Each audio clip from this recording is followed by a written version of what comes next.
दर्पण दृश्यमाननगरी तुल्यं निजान्तर्गतं पश्यन्नात्मनि मायया बहिर्भूतं यथा निद्रया यः साक्षात् कुरुते प्रबोधसमये स्वात्मानमेवाद्वयं तस्मै श्रीगुरुते नमैदं श्रीदक्षिणामूर्ते।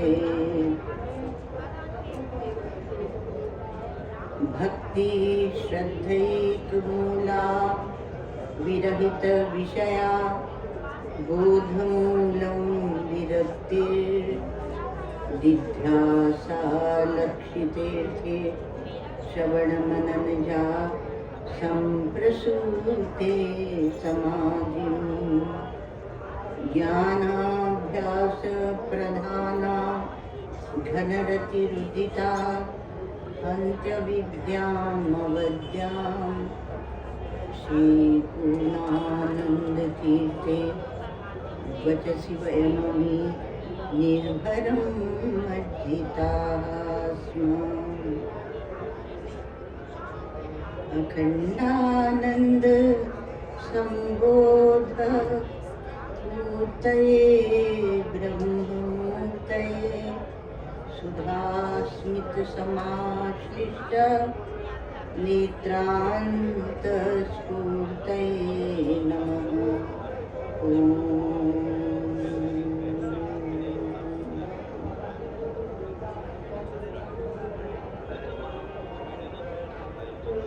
श्रुतिस्मृति पुराणानाम् आलयं करुणालयं नमामि भगवत्पादं शङ्करं लोकशङ्करं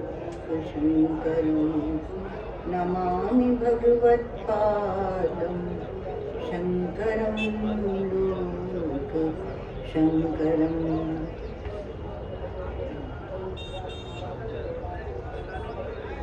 पार्थाय प्रतिबोधितां भगवता नारायणेन स्वयं व्यासेन ग्रथितां पुराणं मध्ये महाभारतम् अद्वैतामृतवर्षिणी भगवती अष्टादशाध्यायिनी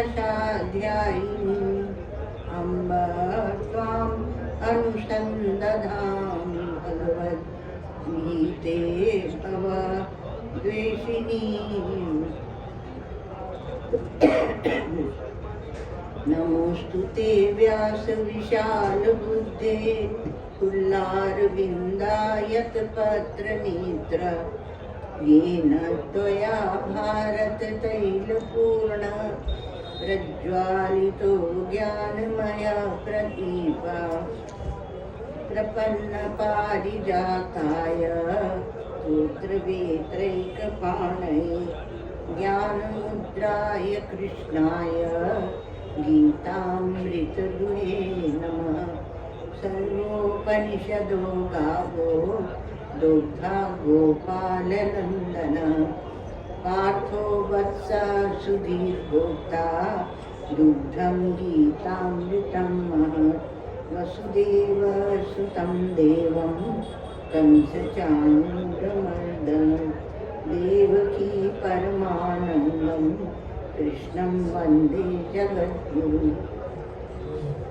आइए तो पाठ करें 8वें अध्याय में स्मरण की महिमा जहाँ से शुरू हुई तो पांचवा श्लोक है। अंतकाले च मामेव स्मरन् मुक्त्वा कलेवरं यः प्रयाति समद्भावं याति नास्त्यत्र संशयः। यं यं वापि स्मरन् भावं त्यजत्यन्ते कलेवरं तं तमेवैति कौन्तेय सदा तद्भावभावितः। तस्मात् सर्वेषु कालेषु मामनुस्मरयुत्यच्च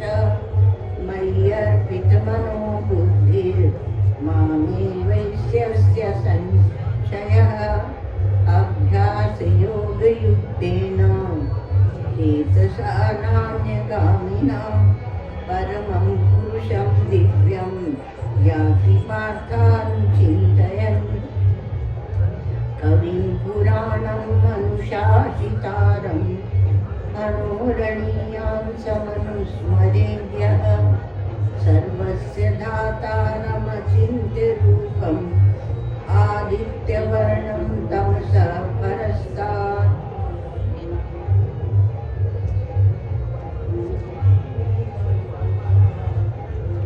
सातवां श्लोक है तस्मात् सर्वेषु कालेषु माम् अनुस्मर युध्य च मयि अर्पित मनोबुद्धि मामे पश्यसि असंशय।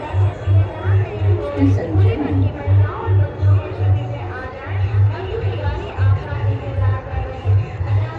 तो आप अर्पित किसे करते हैं?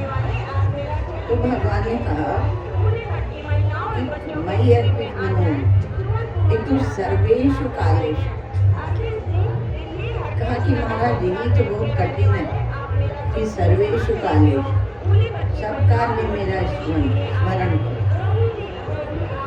और माम अनुस्मरण और युद्ध च, स्मरण भी करते रहो और युद्ध भी करो। और मन बुद्धि प्रेम भी उन्हीं भगवान से करो और बुद्धि से विचार भी उन्हीं का करो। और तब तुम क्या मुझे ही प्राप्त करोगे जिस स्वरूप का तुमने चिंतन किया उसी को प्राप्त करो।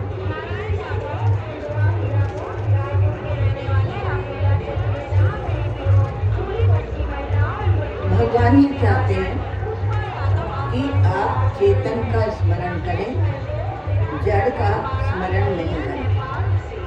और चेतन में भी जो अभेद तत्व है, अद्वय तत्व है, जो परमात्मा है, उसकी ओर चले।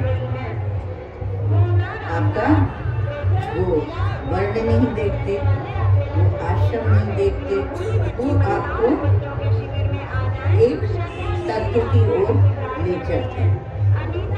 यह क्या कहा है कि मेरी ओर वही चल सकता है जो इस वर्ण का है, अथवा मेरी ओर वही चल सकता है जो इस आश्रम का है। कहा क्या भगवान ने? ऐसा तो कहा नहीं।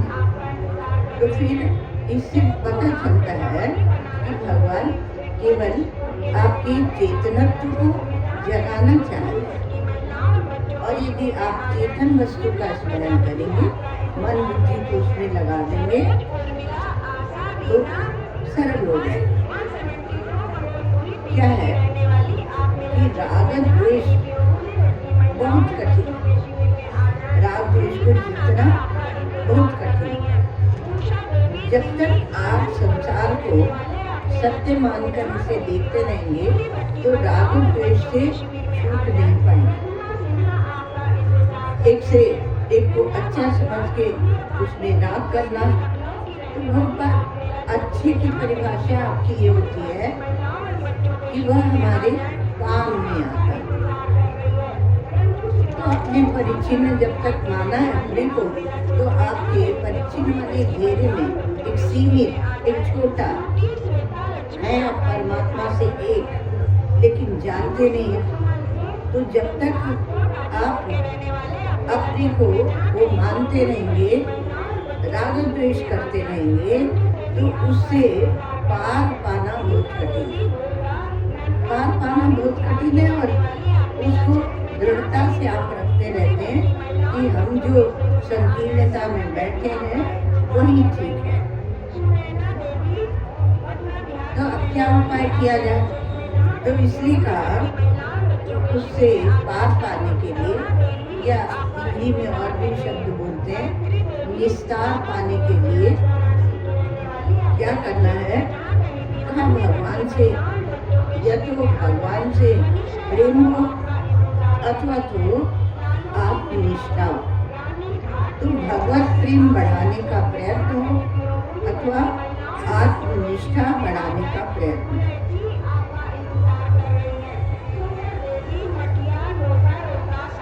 अब इसमें जब कहते हैं कि सर्वेषु कालेषु माम अनुस्मर युद्धस्य, और मन बुद्धि को अर्पित करो। तो उसमें जो भक्त है उसके लिए तो सरल, तो भी सरल मार्ग है वो भी नहीं सरल।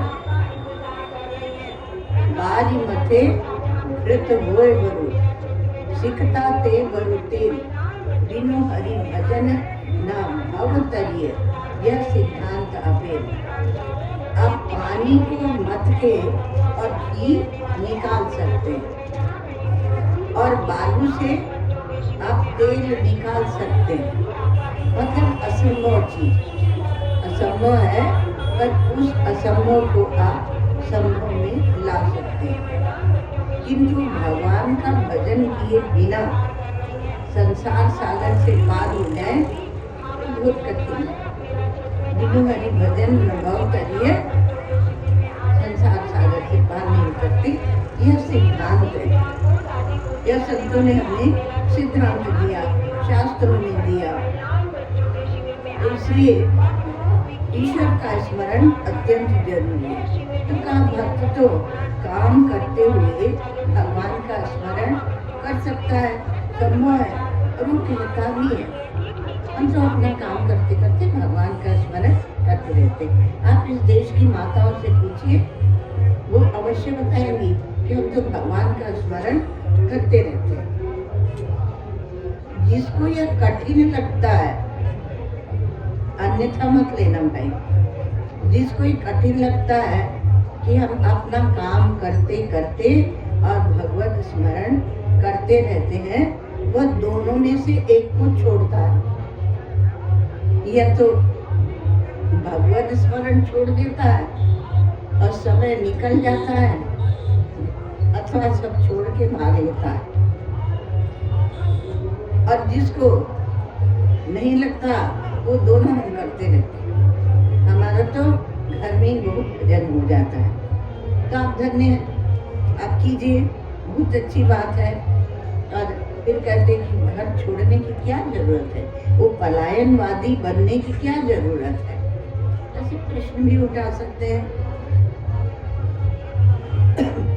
तो भक्त तो भगवान का स्मरण कर सकता है, पर ये जो बेचारा ज्ञानी है वो है पिटा पिटाया। परंतु ज्ञानी किस प्रकार चिंतन करेगा, ज्ञानी की कठिनाई है, वो किस प्रकार चिंतन करेगा। क्या वह निरंतर असंग वृत्ति करता रहेगा कि मैं असंगात्मा हूँ, मैं असंगात्मा हूँ, ऐसे निरंतर असंग वृत्ति करता रहेगा। नमो नारायण आ गया। तो क्या वह असंग वृत्ति करता रहेगा? तो कहा कि बोधवान वह असंग वृत्ति नहीं करता है, असंग वृत्ति नहीं करता है, क्योंकि असंगता के लिए तो उसने पहले ही प्रयास कर लिया, और असंगता का अनुभव भी बोधवान को पहले ही हो गया है। बोलते ना, शुभेच्छा, विचारणा, असंशक्ति, पदार्था भाविनी, भूमिकाएं। तो असंगता का अनुभव तो उसने पहले ही कर लिया, इसलिए वह बार बार उसी को नहीं दोहराता। भगवान अभ्यास के ऊपर जोर दे रहे हैं, क्योंकि आगे 8वें अध्याय में 8वें श्लोक में वो बात आ जाएगी। तो भगवान और यहाँ क्या कह रहे हैं, माम अनुस्मर युध्यच। कठिन, थोड़ा कठिन काम बता रहे हैं कि मेरा स्मरण भी करो और युद्ध भी करो, जो आपकी वर्ण और आश्रम के अनुसार। अब यदि आपको वह आश्रम जिसमें ध्यान करने में बाधा पड़ती है, तो आप आश्रम बदल सकते हैं। कौन रोकता है? यह देश की संस्कृति है कि आश्रम बदल सकते हैं, और बदलने की कर्तव्यता के बिना भी बदल सकते हैं। आप जहाँ वहाँ बैठे बैठे ही आप परमात्मा से प्रीति कर सकते हैं, असंग हो सकते हैं, उसमें लीन हो सकते हैं, लेकिन सुविधा का मार्ग मत चुनना। सावधान, जब आप सुविधा भोगी हो जाते हैं तब आपके जीवन से तपस्या चली जाती है। तपस्या का अर्थ होता है कि आप सुविधा छोड़कर और परमात्मा का मार्ग अपनाएं। आप संतों से, महात्माओं से पूछिए, वो एक दृढ़ निश्चय के साथ जब सुविधा छोड़ देते हैं, दोनों हाथ ऊपर उठा देते हैं, उसी को बोलते हैं संन्यास। और तब भगवान परमात्मा उनका निर्वाह करते हैं। एक घर की रोटी छोड़ते हैं तो उन्हें 10 जगह से रोटी मिलती है। तो एक बार हाथ ऊपर उठा देना और कहना कि प्रभु अब हम आपके हैं, आप जैसे रखोगे वैसे। आजकल ये कुछ नहीं, ये भी नहीं, क्योंकि वो पहले देख लेते हैं कि गुरु जी का आश्रम तो ठीक है, अच्छा है, और वहाँ पर सब सुविधा भी है, तो चलो यहाँ से उठो और वहाँ बैठ लो। वहाँ तो कर्मचारी लगे हुए हैं, सेवक लगे हुए हैं, वो सेवा कर ही लेंगे, तो फिर वहाँ पर बात बनेगी नहीं। आपको अपना जीवन ही ऐसा बनाना पड़ेगा कि जिसमें स्वतंत्रता हो, स्वाधीनता हो। तो प्रश्न तो बोधवान का था कि क्या वह असंग वृत्ति करता है, वह चिंतन किस प्रकार करेगा। काम करते करते तो चिंतन होता है।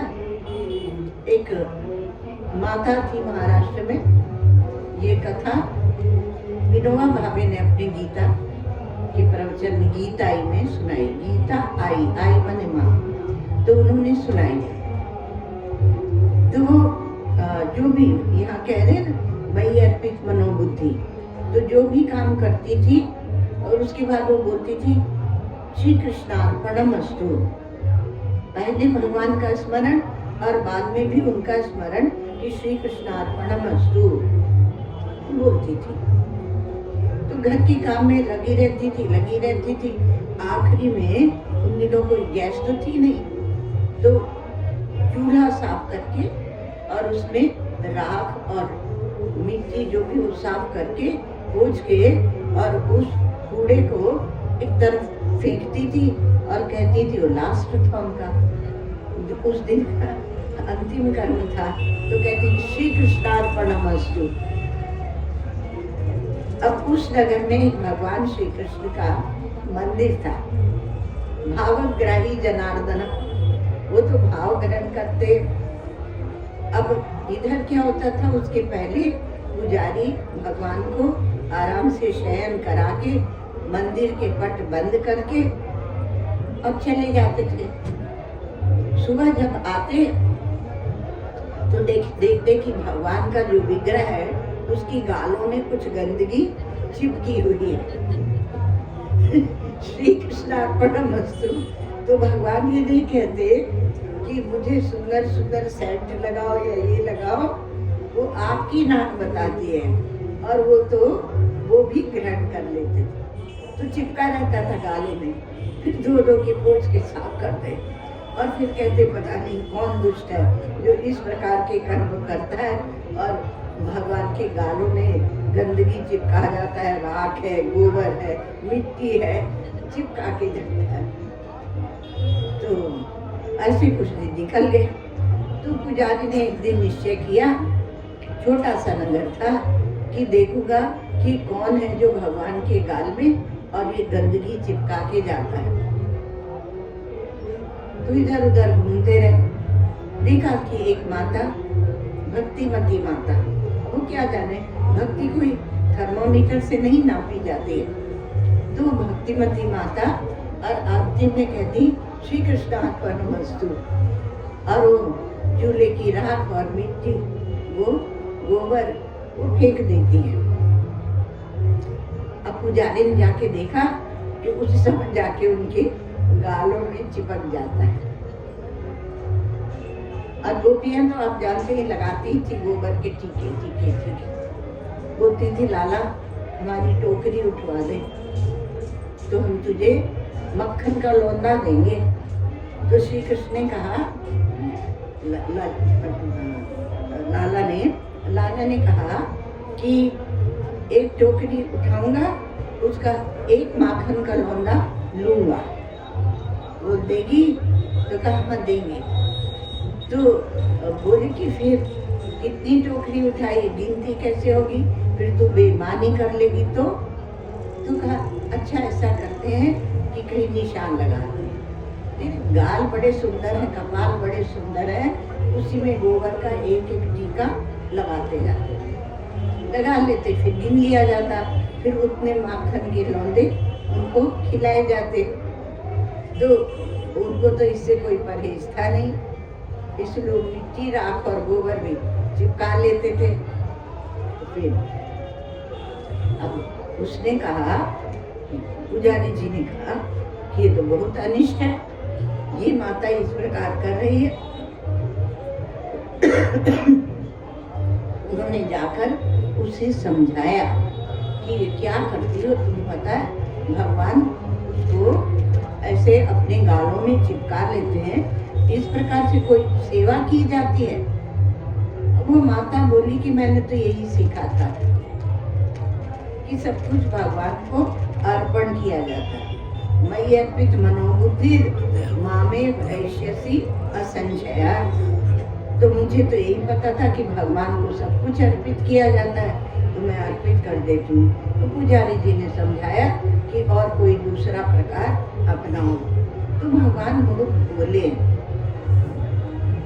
ऐसा नहीं कि भगवान शंकर ही बोले। तो श्री कृष्ण को हम लोग बोलते हैं कि चतुर है, वो भी बहुत बोले हैं। तो अब बोधवान की बात आई, वो कैसे स्मरण करे, क्योंकि उसके तो सबका निषेध, एक के बाद एक नीति नीति, सबका निषेध, स्थूल शरीर निषेध, सूक्ष्म शरीर निषेध, व्यवहार मात्र का निषेध। क्या करे तो कैसे करे वो? तो क्या वो असंग वृत्ति करता है? तो श्री उड़िया बाबू जी महाराज कहते हैं कि नहीं, असंगता को का अनुभव तो उसने पहले ही कर लिया है, इसलिए बार बार वह असंगता का अभ्यास नहीं करता है। किंतु यह दृढ़ अनुभव करना चाहिए कि संपूर्ण प्रपंच और प्रपंच का व्यवहार जो है वो मुझ में ही है, मुझसे भिन्न नहीं है, सब मेरी ही दृष्टि का विलास है। प्रपंच का अनुभव यदि आप तत्पदार्थ का शोधन करते हैं और तत्वों की एकता हो जाती है तो फिर प्रपंच कैसे दिखेगा? एक बार श्री महाराज जी से हमने प्रश्न पूछा कि महाराज जी ये प्रपंच कैसे दिखेगा? तो महाराज जी ने कहा यदि उपासना की है तो तुम्हारे इष्ट के रूप में संपूर्ण प्रपंच दिखेगा, क्योंकि उसके संस्कार पड़े हुए हैं अंतःकरण में, और अंतःकरण के द्वारा ही हम देखते हैं। और यदि उपासना नहीं की है तो या तो आत्म रूप दिखेगा या दृश्य का अत्यंता भाव दिखेगा, ऐसे कैसे भी वो इसी प्रकार से दिखेगा। तो प्रपंच और उसका व्यवहार मेरी ही दृष्टि का विलास है। प्रपंच भगवत रूप दिखेगा, आत्म रूप दिखेगा, इष्ट रूप दिखेगा, अथवा अपने अत्यंता भाव में ही कुरकुराता दिखेगा। तो इसलिए ये प्रपंच मामे वैश्यसी असंशया, इसमें कोई संशय नहीं। एक बार किसी से पूछा गया कि वह जो वस्तु सत्य है वह तो सत्य है, सत प्रत्यय है। सत प्रत्यय किन्नु विहाय संतम हृदेश चिंता रहितम हृदाख्य कथम स्मरामस तममेकम तस्य स्मृतिस तत्र दृढ़ैव निष्ठा। उसका स्मरण कैसे करे? उसका स्मरण करने को जो माम अनुस्मरण, तो उसका स्मरण करने के लिए जो कहा जाता है, तो उसका स्मरण कैसे करें? जब सत्प्रत्यय अर्थात परमात्मा सन्मात्र है, यह प्रत्यय बनता है, तो फिर उसकी सिवा और है क्या? उसी अधिष्ठान सत्य में सब बिना हुए ही दिख रहा है। और हृदय वो चिंता रहित जब होता है तब उसको हृदय बोलते हैं। और उसका स्मरण कैसे? वो अमेय है, वह केवल एक ऐसा तत्व है जिसमें कोई परिवर्तन नहीं है, निर्दोष है। तम अमेयम एकम, उसको हम कैसे स्मरण करें? अब आगे की बात सुनना। वो कहते हैं कि उसकी स्मृति अर्थात उसमें दृढ़ निष्ठा होना। तस्य स्मृति तत्र दृढ़ैव निष्ठा। तो यदि आपकी निष्ठा नहीं होती, आप निष्ठा बोलो या भगवान निष्ठा बोलो, आपकी निष्ठा नहीं होती अर्थात स्मरण उसी का जीवन में अनुस्मरण नहीं होता है, तो हमें समझ में नहीं आता है। मतलब संत कह रहे हैं, वो कहते हैं कि हमें समझ में नहीं आता कि आपको आत्मज्ञान हुआ है या नहीं। भगवान शंकराचार्य भगवान भी कहते हैं आपकी गुरु में निष्ठा नहीं है, आपकी शास्त्र में निष्ठा नहीं है, आपकी आत्मा में निष्ठा नहीं है, तो कैसे जानेंगे कि आप उस परमात्मा को जान गए? आप आत्मनिष्ठ हैं, ब्रह्मनिष्ठ हैं, यह कैसे जानेंगे?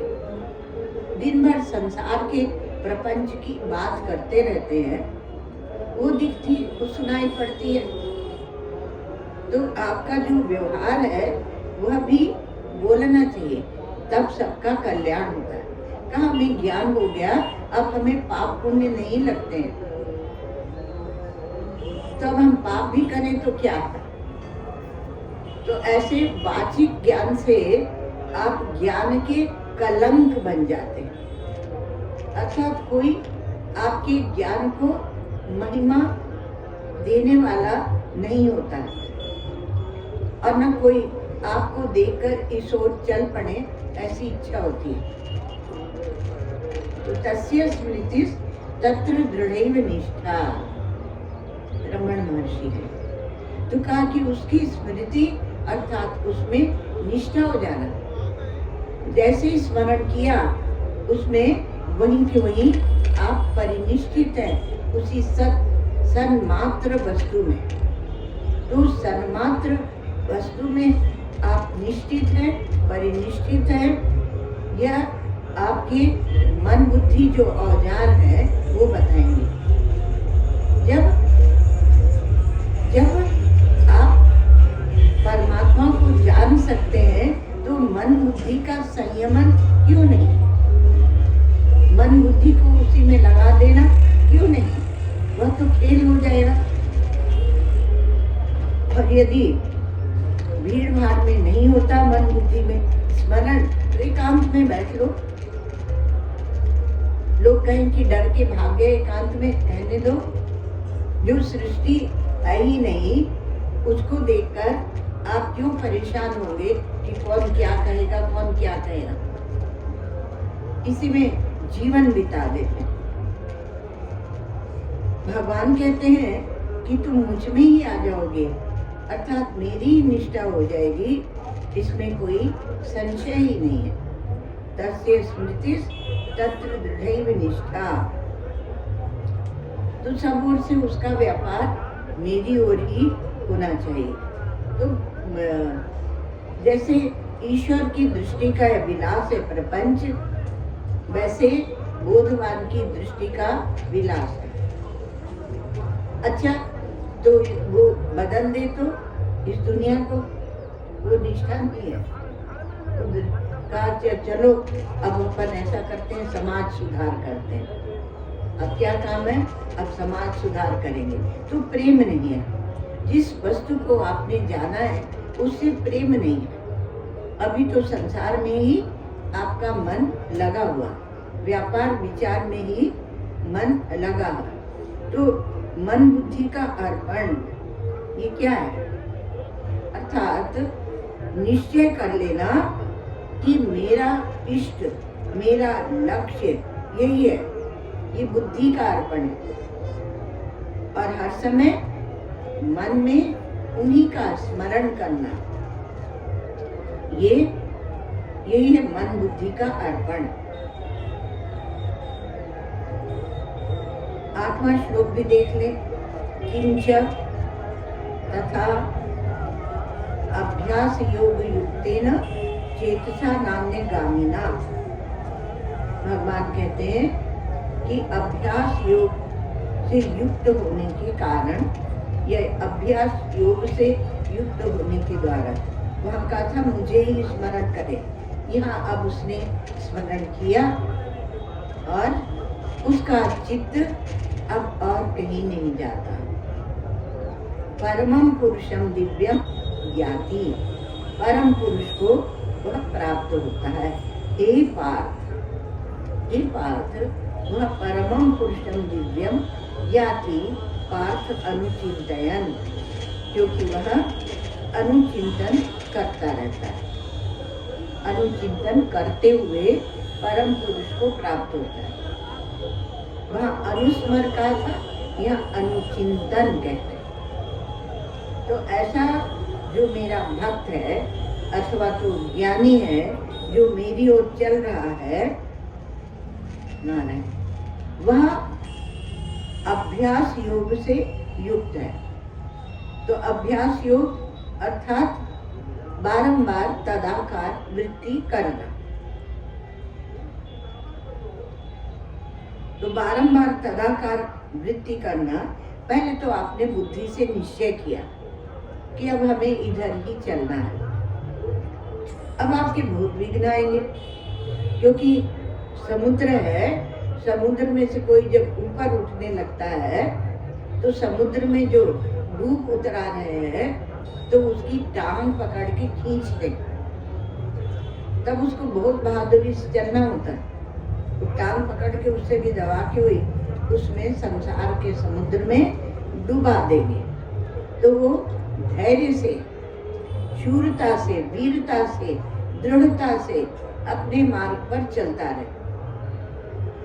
ये नहीं सोचे कि सब हमारा सहयोग ही करेंगे, क्योंकि वहां तो लगी है माया, और वो माया आपको सहयोग नहीं करेगी।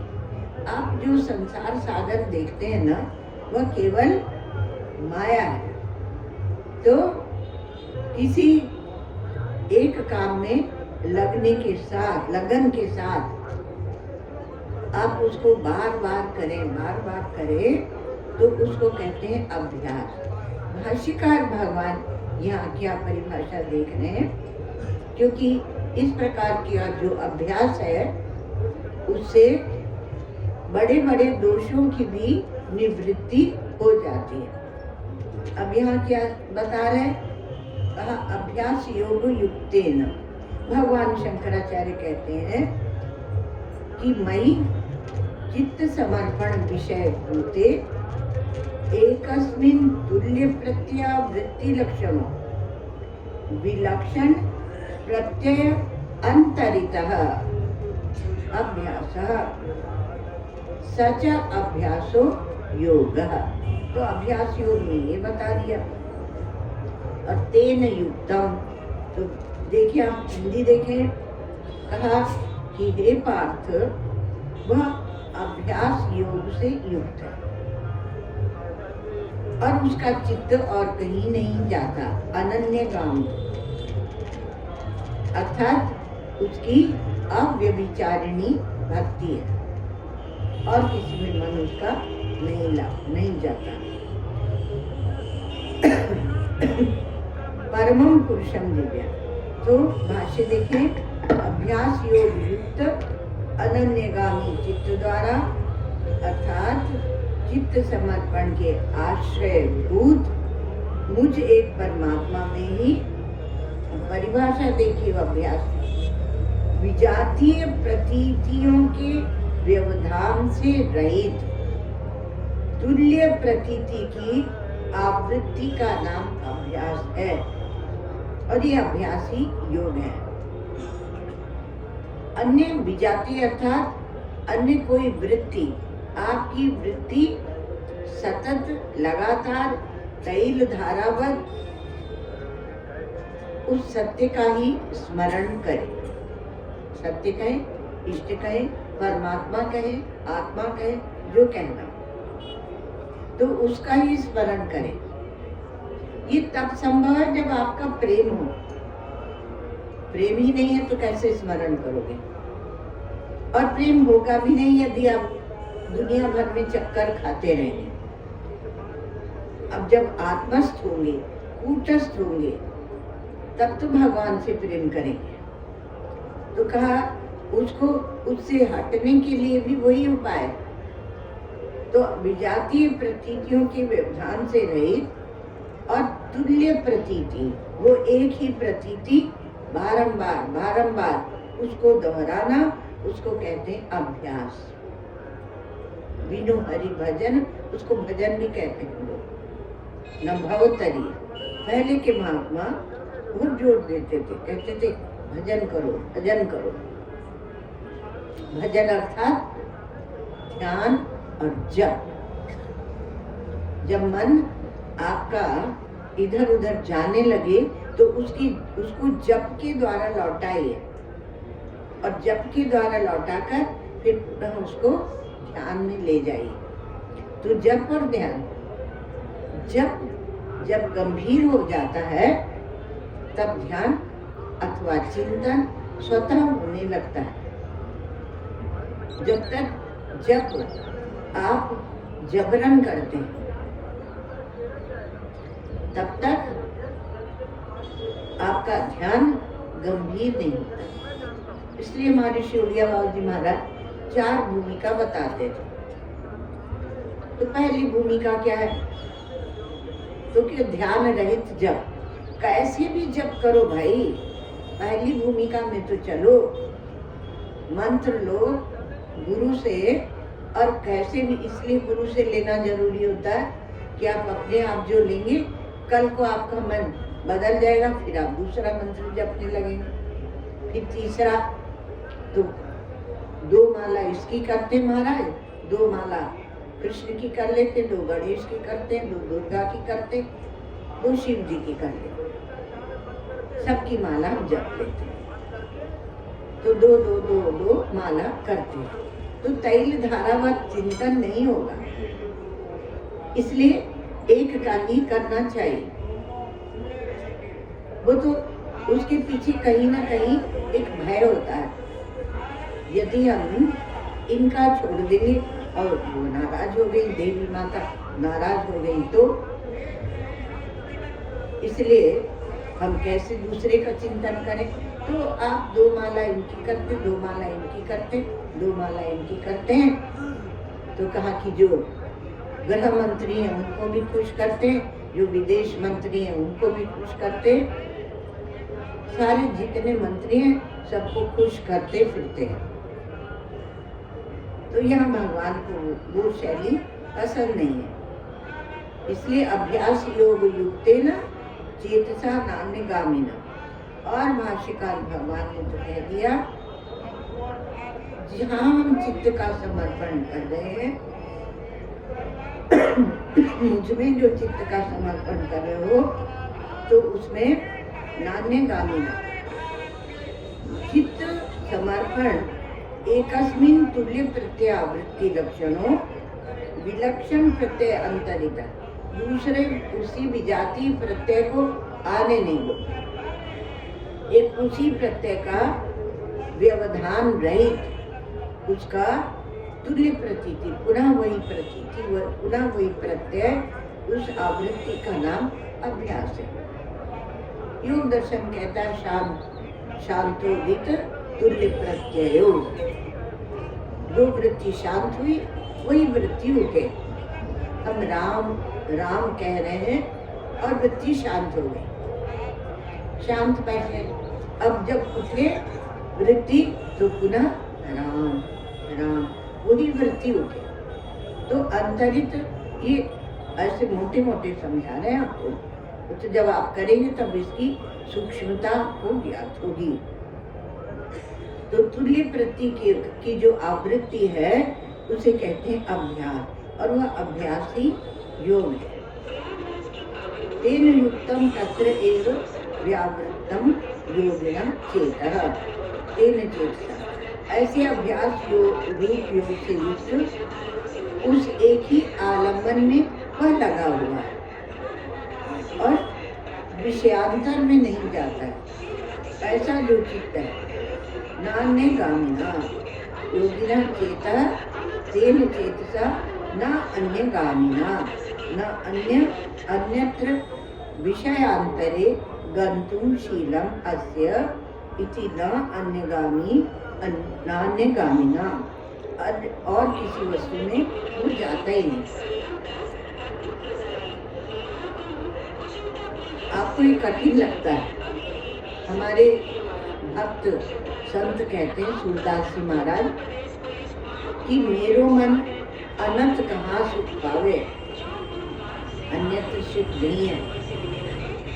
जिसको भगवान के चरणों में सुख मिलने लगा उसको अन्यत्र सुख ही नहीं है।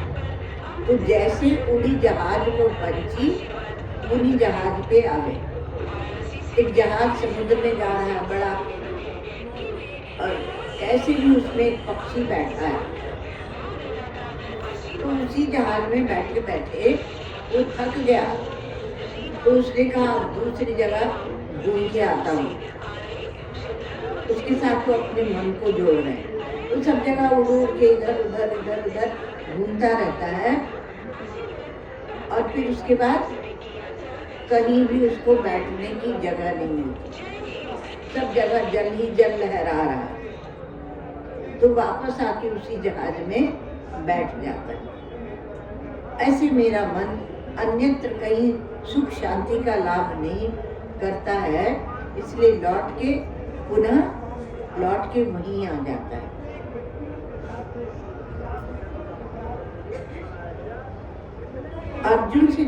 अर्जुन जब प्रश्न पूछता है भगवान से, तो एक जगह बोलता है कि शरण्य मन्यम तदहम न जाने, मैं जानता ही नहीं कि और किसके पास शरण में जाना है। आप मेरे एक ही हैं जिनकी शरण में मैं रहना चाहता हूँ। तो ऐसे गुरु के प्रति भी ऐसा भाव होना चाहिए। तो परमम पुरुषम दिव्यम, परमम निरतिशयम पुरुषम दिव्यम। तो ऐसा जब उसका चित्त हो जाता है तो उस चित्त के द्वारा दिव्यम दिव्य सूर्य मंडले भवम याति गच्छति। ऐसा जो योगी का चित्त है वो अपने चित्त के द्वारा शास्त्र, आप आगे बोल रहे हैं, शास्त्र आचार्योपदेशम अनुध्यायन, अनुचिंतन, शास्त्र और आचार्य ने जो उपदेश दिया है उसी का अनुचिंतन करता हुआ योगी परम निरतिशय दिव्य पुरुष को अथवा आकाशस्थ सूर्य मंडल में जो परम पुरुष विराजमान है उनको प्राप्त करता है। तो अनुचिंतन और वह कितनी बातें यहाँ बता दी। तो एक तो कहा कि अभ्यास में और किसी बात में नहीं जाना चाहिए मन, और अन्य वृत्ति नहीं होनी चाहिए, ये बता दिया।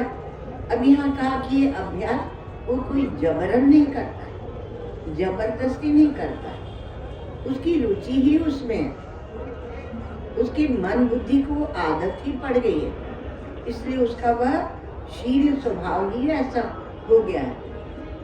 और ऐसा कैसे हुआ कि शास्त्र का और गुरु को, शास्त्र आचार्योपदेशम, शास्त्र और गुरु के उपदेश को जब सुनता रहता है तो उसको उसकी सारी सारे जो संस्कार होते हैं, वृत्ति होती है, वो बदल जाती है और वो बारंबार परमात्मा का ही चिंतन करता है।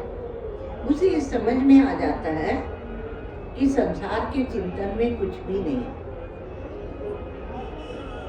इसलिए वो पुनः पुनः वही प्रत्यय, वही आवृत्ति, और दूसरा यदि आवृत्ति की भी यहाँ पर आवश्यकता नहीं, क्योंकि कहा कि दूसरे प्रत्यय को आने नहीं देता, बस ये उसका काम।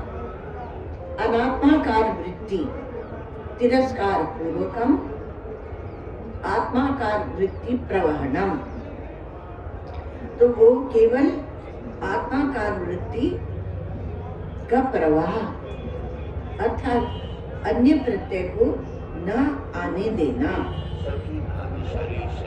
किसी एक काम को जब आप लेते हैं तो उसे बार बार करते रहते हैं, तो उसका अभ्यास हो जाता है।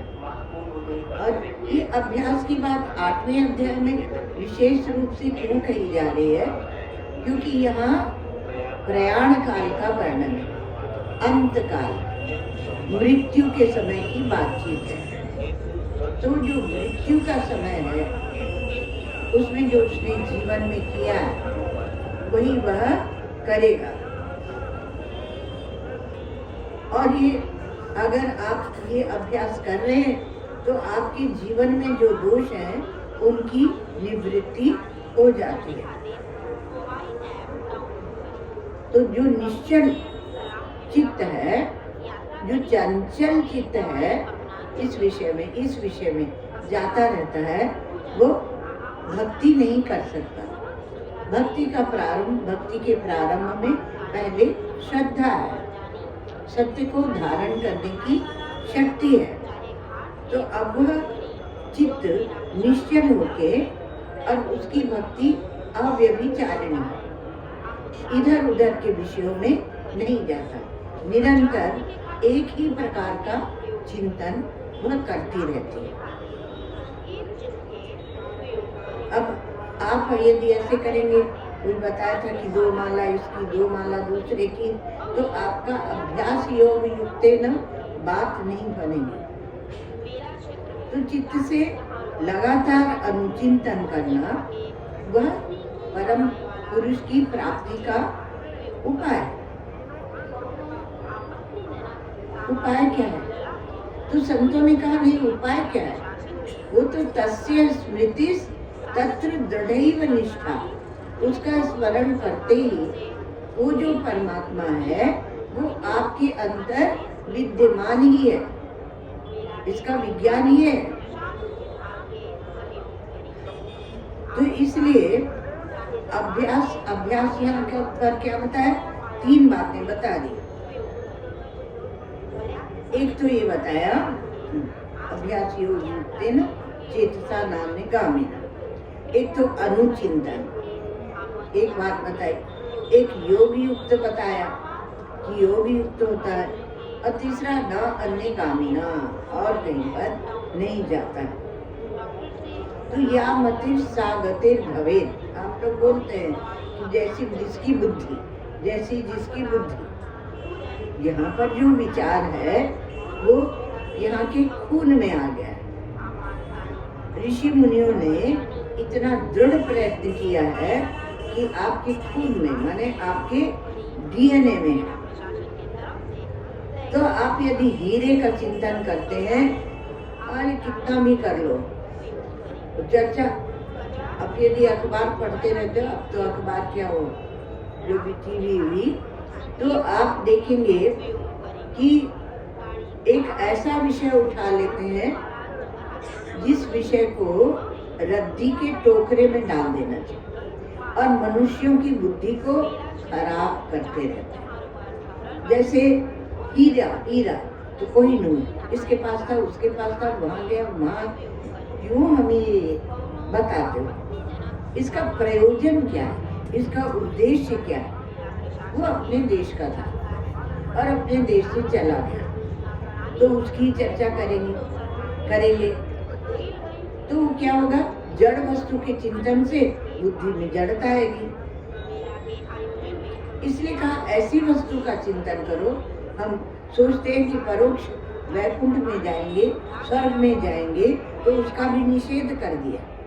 कहा इसी धरती पर मिलेगा, क्योंकि मिला मिलाया तस्य स्मृति तत्र दृढ़ैव निष्ठा। जैसे ही आपने परमात्मा का स्मरण किया, वो आपके हृदय में मिला हुआ ही है।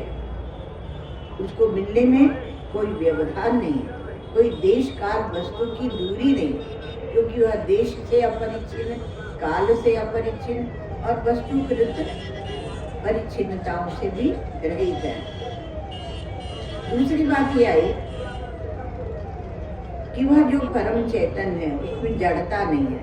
ये बात तो समझ गए, पर वो समाधि काल में ही मिलता होगा और विक्षेप काल में वो छूट जाता। तो कहा कि विक्षेप काल में भी वही है, समाधि काल में भी, काल में नहीं, सर्वेषु कालेषु। तो आप ये सोचेंगे कि सर्वेषु कालेषु तो काल का ध्यान रखें, पर नहीं, उसके द्वारा ये बात दिखाई जा रही है कि वह सब कालों में मौजूद है, वह हाजरा हजूर है, वो मौजूद है। अच्छा, तो वह जब स्वर्ग में जाएंगे, वैकुंठ में जाएंगे, अंत में तब जाके परमात्मा मिलेगा। तो कहा कि नहीं, यदि वह इस धरती पर नहीं है तो उसका हम क्या करेंगे?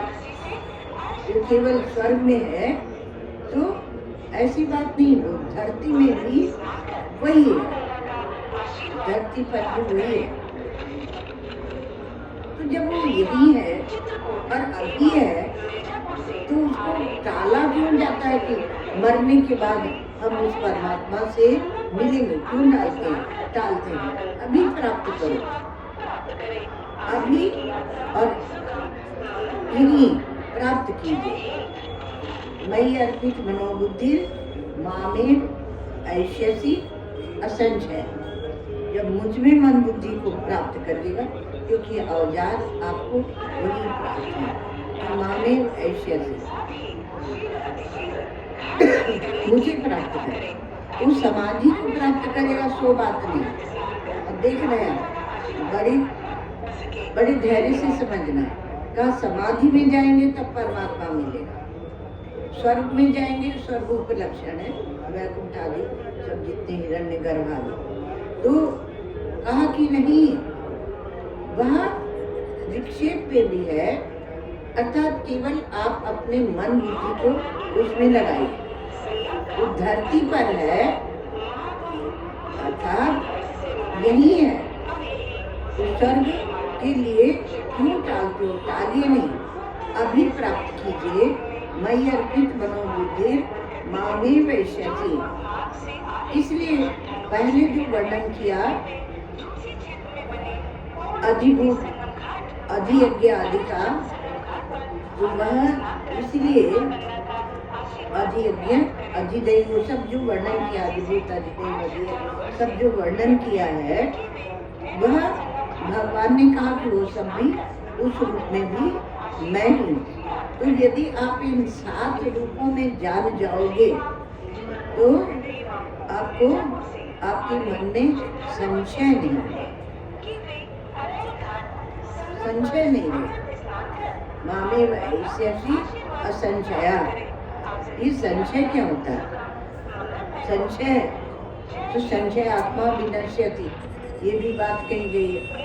तो संशय नहीं रहेगा, तो संशय अर्थात सपना, सपना, सपना, सपने का स्वप्न का अर्थ होता है कि बुद्धि ठीक ठीक काम नहीं कर रही है। आप नींद में कुछ भी उटपटांग देखने लगते हैं, तो आधी नींद है और आधा जागना है। शयन में भी एक वही धातु है, शीह सपने धातु, और उसमें सम उपसर्ग लगा दिया, तो हो गया समुपसर्ग बहुत तगड़ा है ना।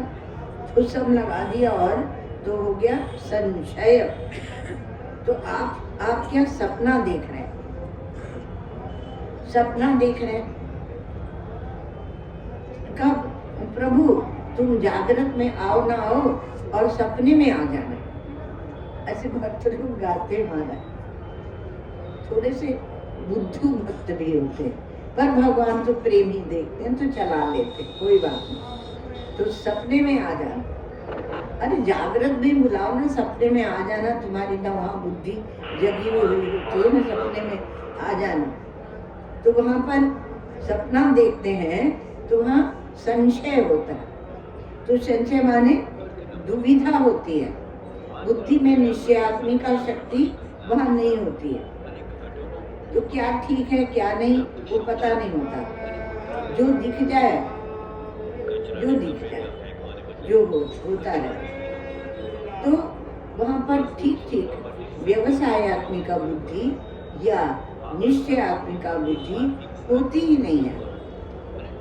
तो मन बुद्धि को भगवान में अर्पण करने का ही एक उपाय है आपके पास, क्योंकि संशय करते रहेंगे तो नष्ट संशय आत्मा विनश्यति।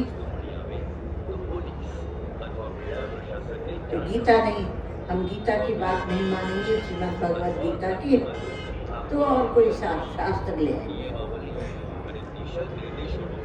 एक बार एक महापुरुष मुंबई में राम गीता ले रहे हैं, तो हमने श्री महाराज जी से पूछा कि ऐसे ऐसे राम गीता चल रही है, तो बहुत सी गीता है, शिव गीता है, रामचरितमानस में ही अनेक गीता है, तो सब पढ़नी चाहिए क्या?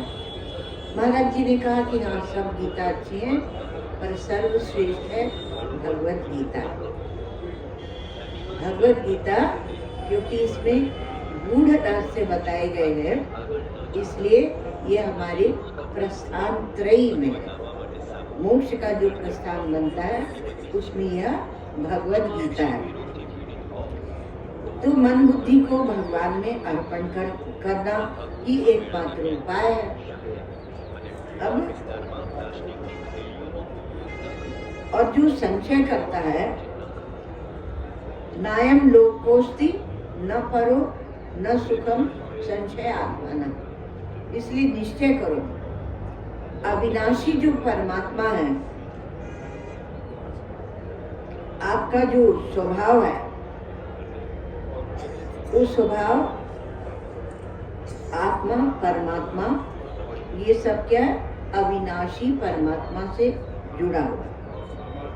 आपका कर्म भी परमात्मा है, भगवान से बताए भूत भावोद्भव करो विसर्ग कर्म संगीता।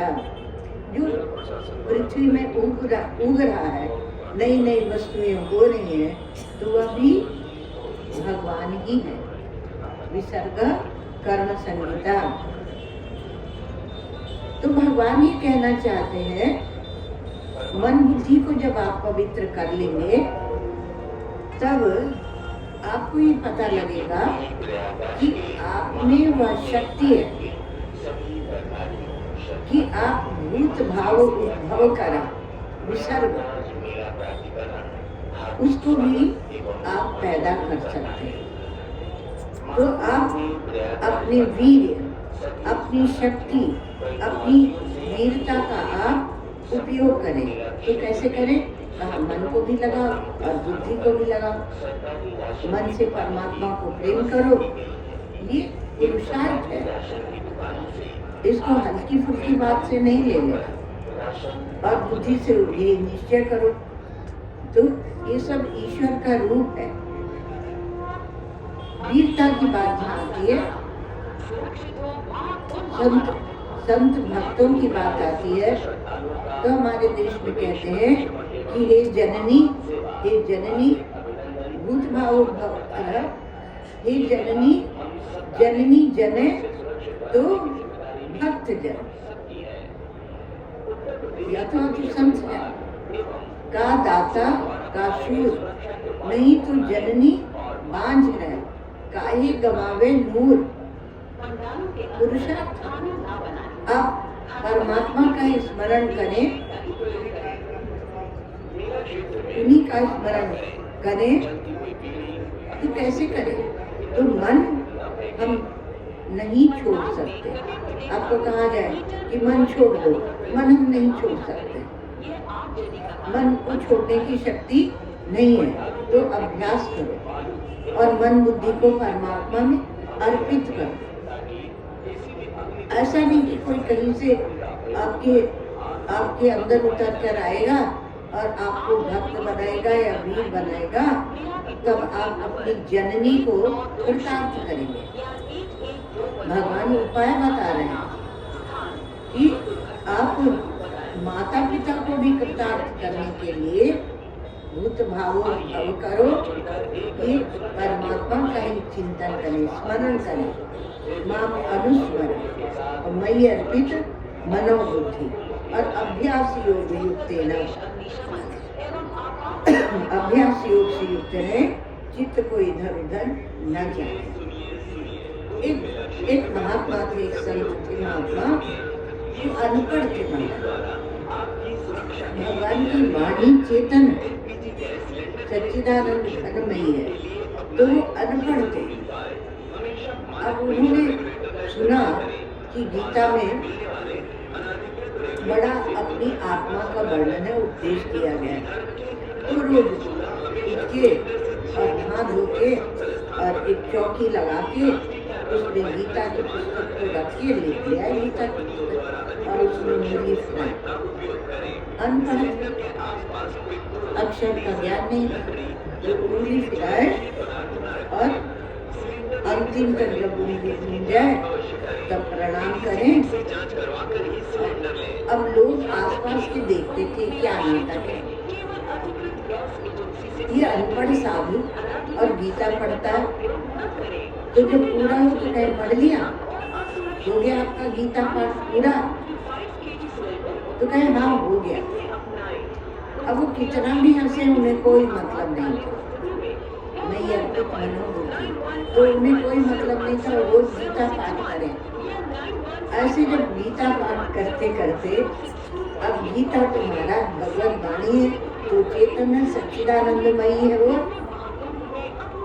तो 12 वर्ष के बाद उन्हें गीता के श्लोक स्फुरित होने लगे, सपने में, समाधि में, ध्यान में, अर्ध निद्रा में गीता के श्लोक स्फुरित हो और साथ में उसका अर्थ भी उन्हें समझाया जाए, बताया जाए। अब तो क्योंकि सुन के भी तो ज्ञान होता है ना, ऐसा थोड़ी कि पढ़ के ही होगा। तो कहीं भी किसी के लिए अवसर नहीं है कि वो बोले कि हमें तो संस्कृत नहीं आती महाराज। अब उनको तो श्लोक स्फुरित होने लगे, अर्थ सहित। अब जहाँ भी कोई बातचीत हो गीता का श्लोक बोल दे।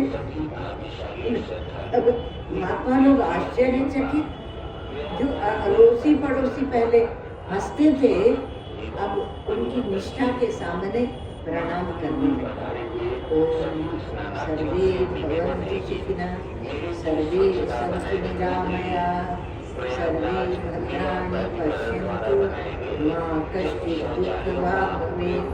असतो मा सद्गमय, तमसो मा ज्योतिर्गमय, मृत्योर्मामृतं गमय। ओम पूर्णमदः पूर्णमिदं पूर्णात् पूर्णमुदच्यते, पूर्णस्य पूर्णमादाय पूर्णमेवावशिष्यते। ओम शांति शांति शांति।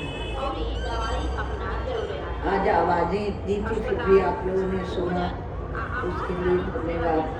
सुविधा से आपातकालीन संपर्क नंबर जानी